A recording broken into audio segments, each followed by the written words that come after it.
د اهل کتاب یو عالمو هغه تپوس ته نه یو پیری شام ته په دغه سفر باندې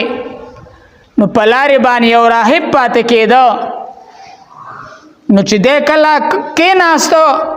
نو د ونې هغه سوری په ده پسې راوګرځېد ابو طالب صاحب سره دی تره هغه راهب ابو طالب صاحب راغوښته وی دا څوک ته وی دا زما ورواره دی وی د پلار وی وفات شوی دی وی مور مې وفات شوې ده هغه ورته ووی چې د دې هلک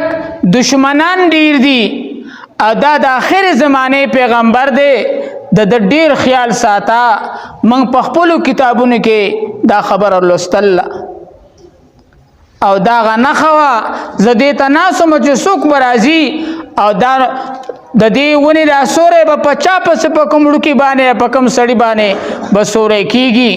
نو دغه نښه ما په دې کې بیا مونده نو دا د آخر زمانې پیغمبر دی خیال یې کوه نو خدیجة الکبرا رضی الله تعالی عنها ته اندازه وه چې ما د تمامې دنیا د نور سره د سپوږمۍ سره نزدېکت او قرابت حاصل شوی دی نو پیغمبر علیه الصلاة والسلام له تسلی ورکړه په زنانو کې د ټول نه لومبی ایمان دا خدیجة الکبرا رضی الله تعالی عنها راوړی دی په زنانو کې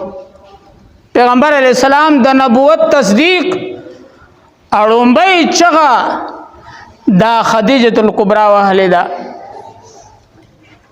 اره پیغمبر علیہ السلام ټول الواد دا د خدیجة الکبرا نه پیدا دی 4 لوڼه او 2 زامن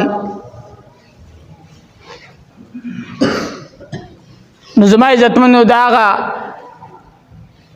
د خیر شپې ورځې چې الله موږ تاسې امت باندې سود کړی دی او د دواړو جانو سردار دی میاشته کې دنیا ته راغلی دی موږ او تاسې د درود شریف اهتمام په پیغمبر علیه السلام ډیر زیات کو ډیر خلق د درود شریف ویلو مخالف ته ا د لوی لوی داو خوندان وای خپکیږي حالانکه د خدای امر دی چې ما ایمان والو الله او د الله فرشتي ان الله و ملائکته الله او د الله فرشتي یصلون علی النبی په پیغمبر علیہ السلام درود سلام وی یا ایها الذین آمنوا ایمان والو صلوا علیه وسلموا تسلیما